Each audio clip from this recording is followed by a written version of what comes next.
ओम शांति। अव्यक्त बाप दादा की रिवाइज कोर्स की मुरली। डेट है 23/1/1970। मुरली का टाइटल सेवा में सफलता पाने की युक्तियाँ। ऐसे अनुभव करते हैं जैसे कि सर्विस के कारण मजबूरी से बोलना पड़ता है, लेकिन सर्विस समाप्त हुई तो आवाज़ की स्थिति भी समाप्त हो जाएगी। बम्बई की एक पार्टी बाप दादा से बम्बई में होने वाले सम्मेलन के लिए डायरेक्शन ले रही थी। ये जो आजकल की सर्विस कर रहे हो उसमें विशेषता क्या चाहिए? भाषण तो वर्षों कर ही रहे हो, लेकिन अब भाषणों में भी क्या अव्यक्त स्थिति भरनी है? जो बात करते हुए भी सभी ऐसे अनुभव करें कि ये तो जैसे कि अशरीरी आवाज़ से परे न्यारे स्थिति में स्थित होकर बोल रहे हैं। अब इस सम्मेलन में ये नवीनता होनी चाहिए। ये स्पीकर्स और ब्राह्मण स्पीकर्स दूर से ही अलग देखने में आए, तब है सम्मेलन की सफलता। कोई अनजान भी सभा में प्रवेश करे तो दूर से ही महसूस करे कि अनोखे बोलने वाले हैं। सिर्फ वाणी का जो बल है वो तो कनरस तक रह जाता है, लेकिन अव्यक्त स्थिति में स्थित होकर जो बोलना होता है वो सिर्फ कनरस नहीं लेकिन मनरस भी होगा। कनरस सुनाने वाले तो बहुत है, लेकिन मनरस देने वाला अब तक दुनिया में कोई नहीं है। बाप तो तुम बच्चों के सामने प्रत्यक्ष हुआ, लेकिन तुम बच्चों को फिर बाहर प्रत्यक्ष होना है। तो ये सम्मेलन कोई साधारण रीति से नहीं होना है। मीटिंग में भी बोलना कि चित्रों में भी चैतन्यता हो। जैसे चैतन्य व्यक्त भाव को स्पष्ट करते हैं, वैसे ही चित्र चैतन्य बनकर साक्षात्कार कराएं। जब चित्र में चैतन्यता का भाव प्रत्यक्ष होता है वही चित्र अच्छा लगता है। बाहर की आर्ट की बात नहीं है, लेकिन बाहर के साथ अंदर भी ऐसा ही हो। बाप दादा यही नवीनता देखना चाहते हैं। कम बोलना भी कर्तव्य बढ़ाकर दिखाए, यही ब्राह्मणों की रीति रस्म है। ये सम्मेलन अनोखा कैसे हो ये ख्याल रखना है।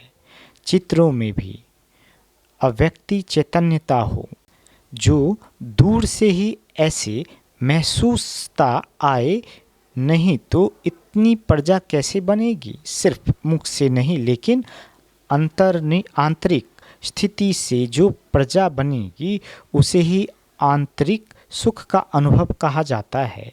आप लोगों ने अब तक रिजल्ट देखी कि जो अव्यक्ति स्थिति के अनुभव से आए वह शुरू से ही सहज चल रहे हैं, निर्विघ्न हैं, और जो व्यक्त स्थिति के साथ फिर और भी कोई आधार पर चले हैं उन्हीं के बीच में विघ्न मुश्किलातें आदि कठिन पुरुषार्थ देखने में आता है।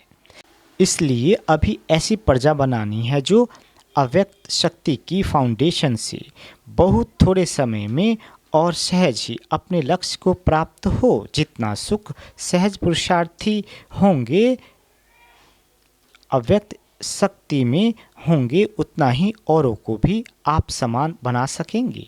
तो इस सम्मेलन की रिजल्ट देखनी है। टॉपिक तो कोई भी हो, लेकिन स्थिति टॉप की चाहिए।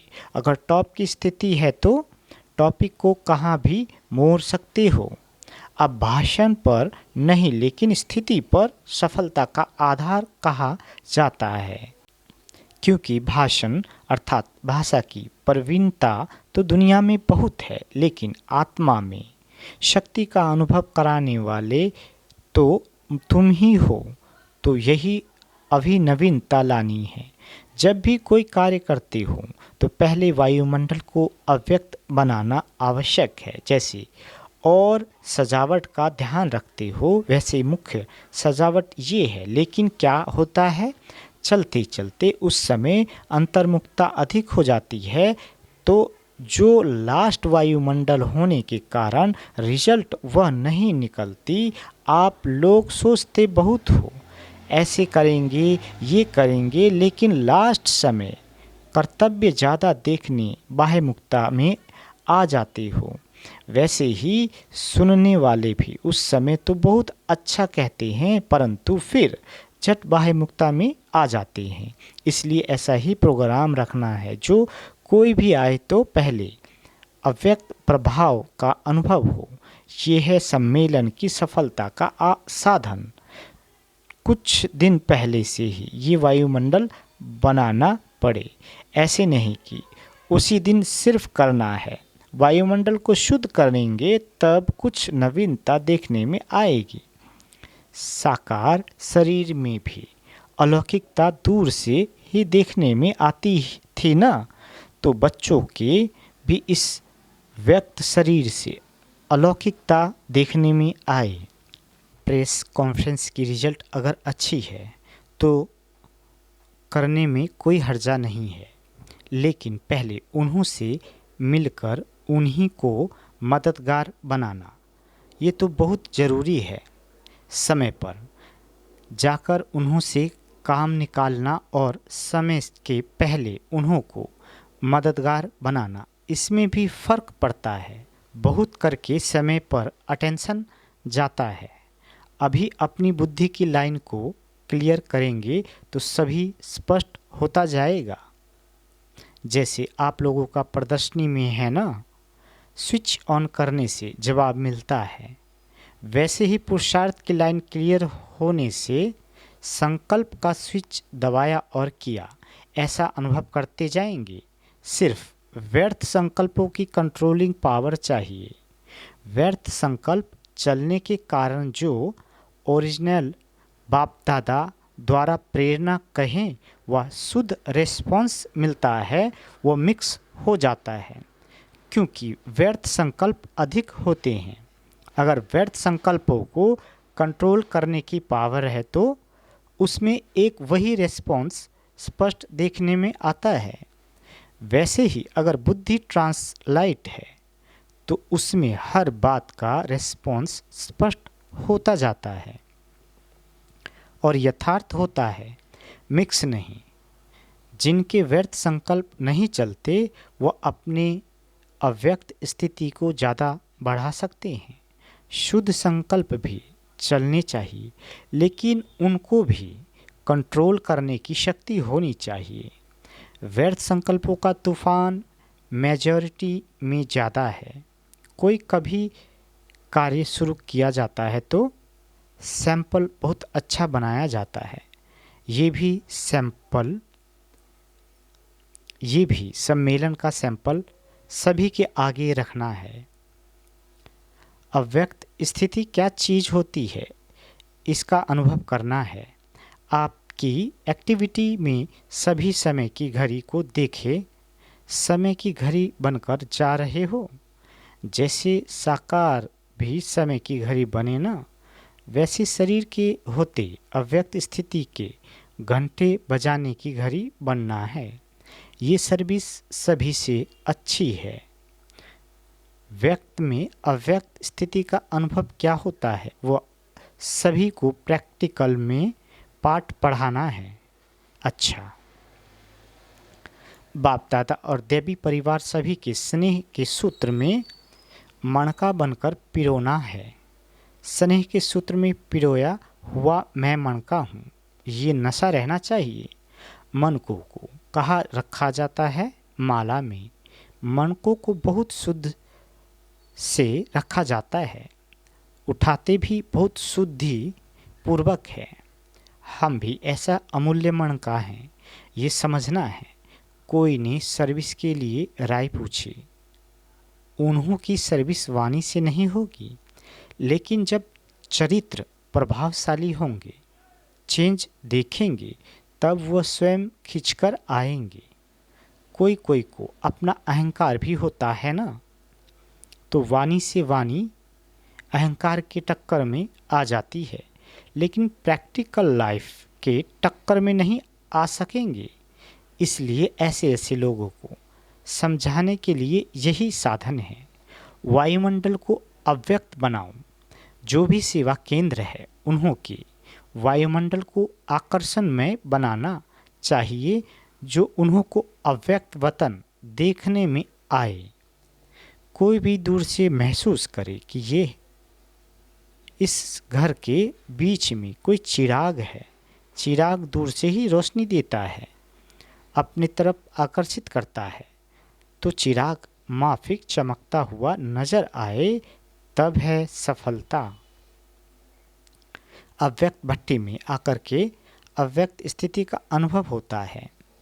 ये अनुभव जो यहाँ होता है, फिर उनको क्या करेंगे? साथ लेकर जाएंगे व यहाँ ही छोड़ जाएंगे।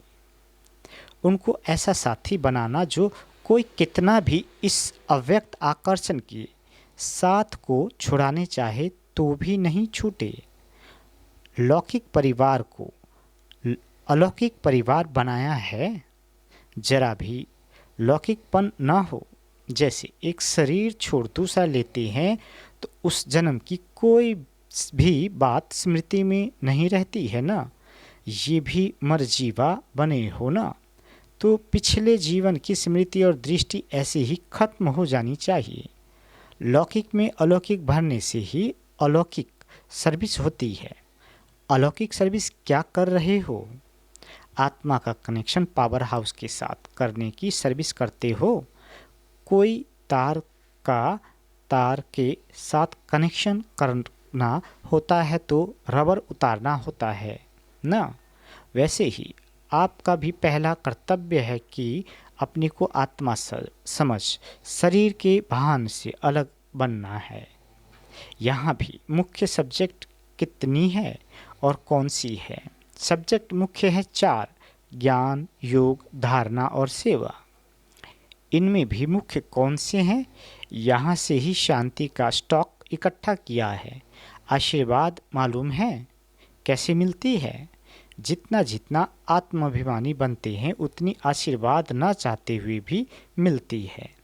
यहाँ स्थूल में कोई आशीर्वाद नहीं मिलती है, यहाँ स्वतः ही मिलती है। अगर बाप दादा का आशीर्वाद नहीं होता तो यहाँ तक कैसे आते? हर सेकंड बाप दादा बच्चों को आशीर्वाद दे रहे हैं, लेकिन लेने वाले जितनी लेते हैं उतनी अपने पास कायम रखते हैं। आपका और भी युगल है। सदा साथ रहने वाला युगल कौन है? यहाँ सदैव युगल रूप में रहेंगे तो वहाँ भी युगल रूप में राज करेंगे। इसलिए युगल को कभी अलग नहीं करना। जैसे चतुर्भुज कंबाइंड होता है, वैसे ये भी कंबाइंड है। शिव बाबा को अपने से कभी अलग नहीं करना। ऐसे युगल कभी देखे 84 जन्मों में 84 युगलों में ऐसा युगल कब मिला? तो जो कल्प में एक बार मिलता है उनको तो पूरा ही साथ रखना चाहिए ना। अभी याद रखना कि हम युगल हैं, अकेले नहीं हैं। जैसे स्थूल कार्य में हार्ड वर्क हो, वैसे ही मन की स्थिति में भी ऐसे ही हार्ड हो, जो कोई भी परिस्थिति में पिघल न जाए। हार्ड चीज़ पिघलती नहीं है, तो ऐसे ही स्थिति और कर्म दोनों हार्ड हो।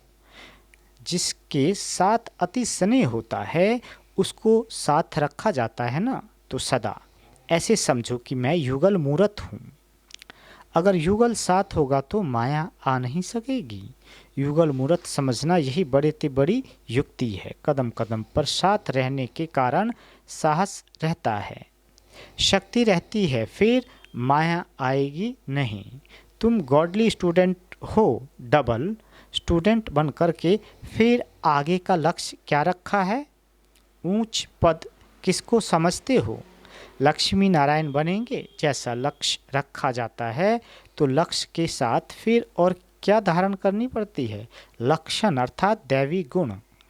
लक्ष्य जो जितना ऊंच रखा है तो इतने ऊंच लक्ष्य का भी ध्यान रखना है। छोटी कुमारी बहुत बड़ा कार्य कर सकती है, अपनी प्रैक्टिकल स्थिति को स्थित हो किसको बैठ सुनाएं तो उनका असर बड़ों से भी अधिक हो सकता है।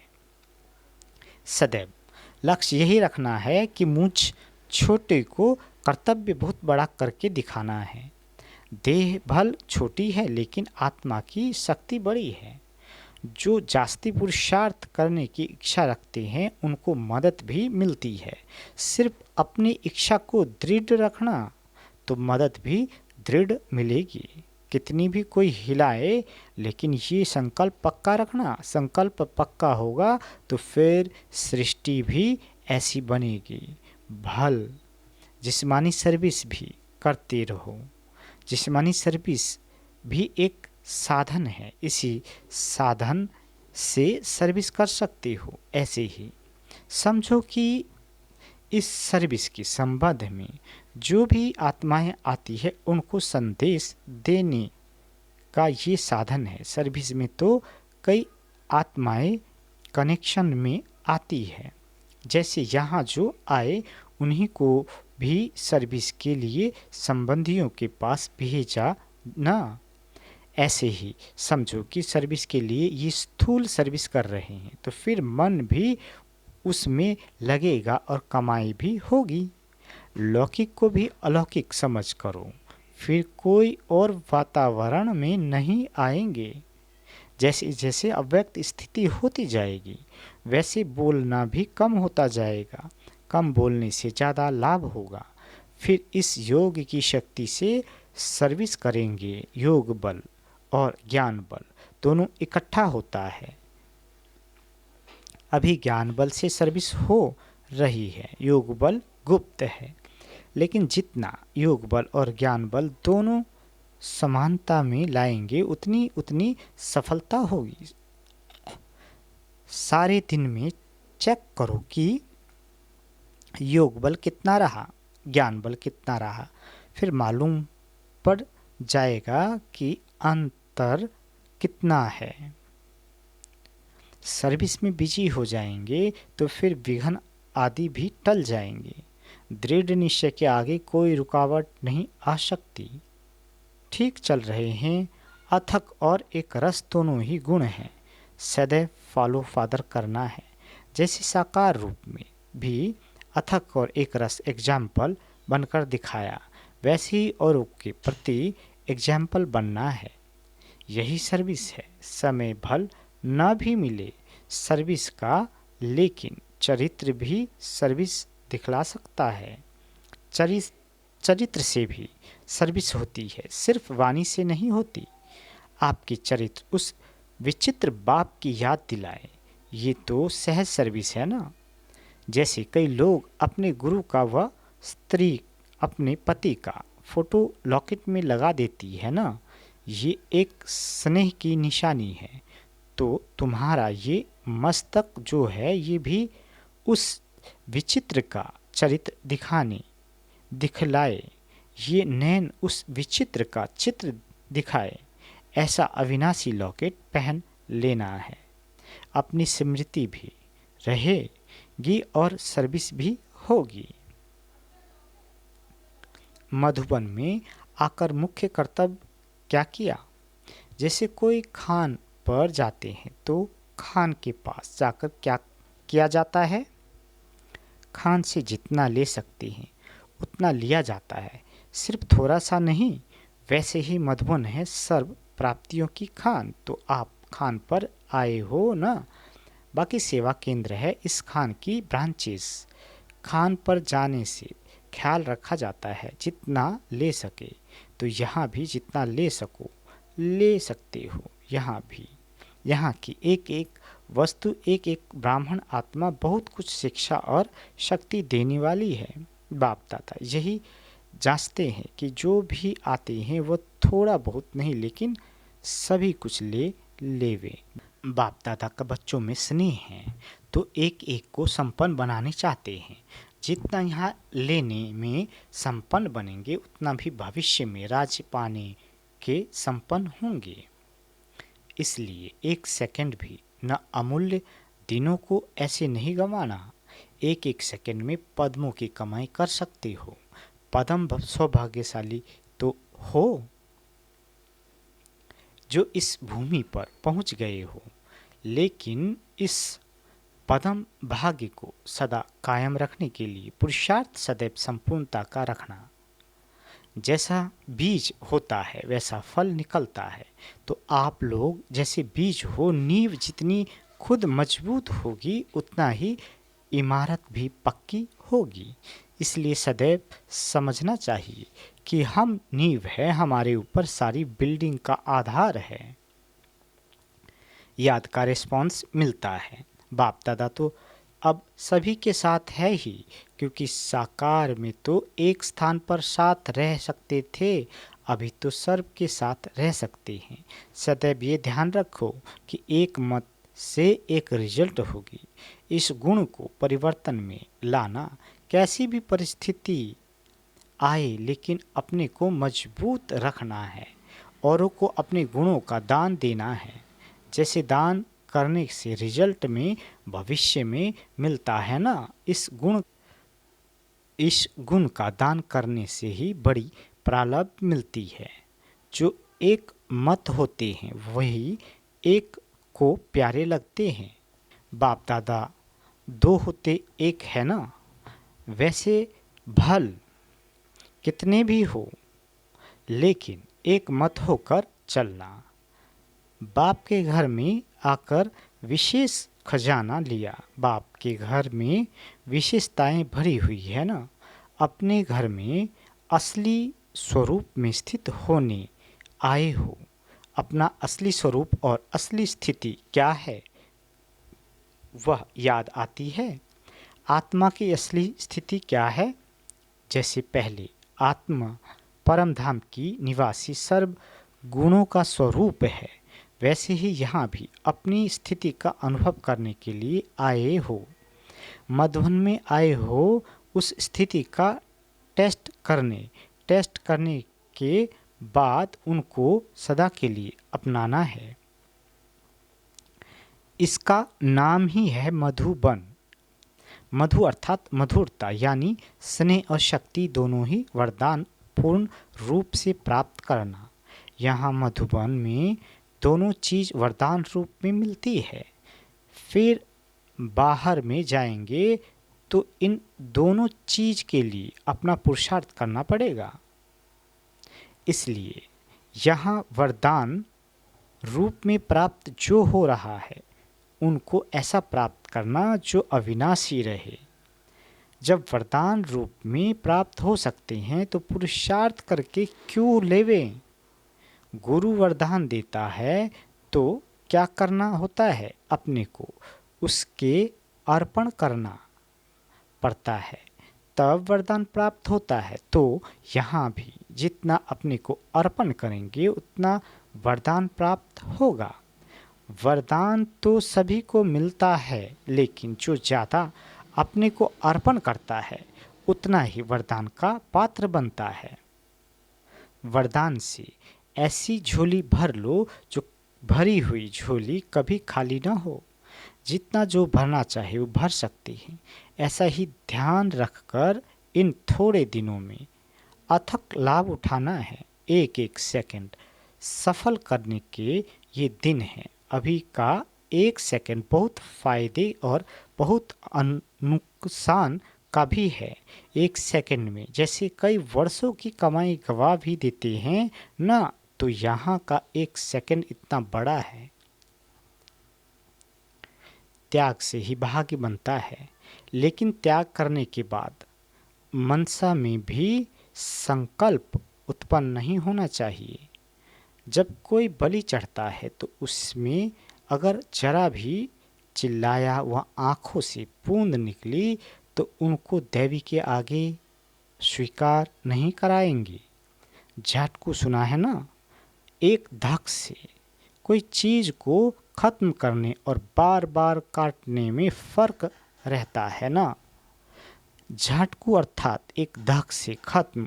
बाप दादा के पास भी कौन से बच्चे स्वीकार होंगे जिनको मनसा में भी संकल्प न आए। इसको कहा जाता है महाबली। ऐसे महाबली को ही महान बल की प्राप्ति होती है।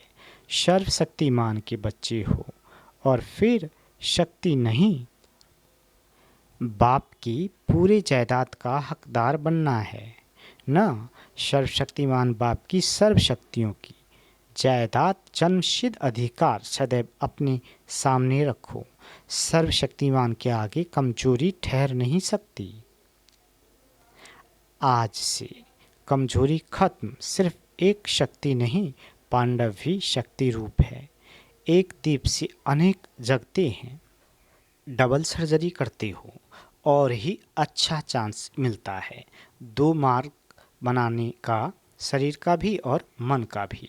जैसे स्थूल सर्विस करने से तनख्वाह मिलती है, स्वर्ग की बादशाही मिलती है, वह तो वहाँ मिलेगी, लेकिन यहाँ क्या मिलता है? प्रत्यक्ष फल का अनुभव होता है। भविष्य तो बनता ही है, लेकिन भविष्य से भी ज़्यादा अभी की प्राप्ति है। अभी जो ईश्वरीय अतीन्द्रिय सुख मिलता है वह भविष्य में नहीं मिल सकता। ये अतीन्द्रिय सुख सारे कल्प में कभी नहीं मिल सकता। ऐसा खजाना अभी बाप द्वारा मिलता है। अनेक जन्म इंद्रियों का सुख और 1 सेकंड में अति इंद्रिय सुख अनुभव होता है। शिव बाबा को युगल बनाया है। वह देहधारी युगल तो सुख के साथी होते हैं, लेकिन ये तो दुख के समय साथी बनता है। ऐसे युगल को तो 1 सेकंड भी अलग नहीं करना चाहिए। साथ रखना अर्थात शक्ति रूप बनना। ये ब्राह्मण परिवार देखा, इतना बड़ा परिवार कब मिलता है? सिर्फ इस संगम पर ही इतना बड़ा परिवार मिलता है। हम इतने बड़े परिवार के हैं, ये नशा रहता है। जितना कोई बड़े परिवार का होता है उतनी उसको खुशी रहती है सारी दुनिया में। हम थोड़े को इतना बड़ा परिवार मिलता है, तो ये निश्चय और नशा होना चाहिए। हर एक को ये नशा होना चाहिए कि कोटों में से कोई हम गायन में आने वाली आत्माएं हैं। कभी सोचा था क्या कि ऐसा सौभाग्य प्राप्त हो सकता है? अचानक लॉटरी मिलती है, लॉटरी की खुशी होती है ना, और फिर ये अविनाशी लॉटरी है जो कभी ख़त्म हो ना सके। ऐसी लॉटरी हम आत्माओं को मिलती है। ये नशा रहता है। कोने कोने से बाप दादा ने देखो किन्हों को चुना है। चुने हुए रत्नों में आप विशेष है, ये याद रहता है बाप दादा को कोने से कौन से रत्न अच्छे लगते हैं। साधारण ऐसी खुशी सदैव अविनाशी रहे। ये कैसे रहेगी? जैसे दीपक होता है वह सदैव जगा रहे, इसके लिए ध्यान रखते हैं। घृत और बत्ती, इन 2 चीज़ का ख्याल रखना पड़ता है। तो यहाँ भी खुशी का दीपक सदैव जगा रहे, इसके लिए 2 बातें ध्यान में रखनी हैं। ज्ञान घृत और योग है बत्ती। अगर ये दोनों ही ठीक है तो खुशी का दीपक अविनाशी रहेगा, कभी बुझेगा नहीं। 15 दिन भी इस संगम युग के बहुत है। ऐसे मत समझना कि हम तो 15 दिन के बच्चे हैं, लेकिन संगम का समय भी अभी बहुत कम है। इस काम के हिसाब से ये 15 दिन भी बहुत है। इसलिए अब ऐसे ही सोचना कि लास्ट वालों को फर्स्ट होना है। बिछड़े हुए जो होते हैं वह आने से ही तीव्र पुरुषार्थ में लग जाते हैं। हिम्मत बच्चे रखते हैं, मदद बाप देते हैं। एक कुमारी 100 ब्राह्मणों से उत्तम गाई जाती है।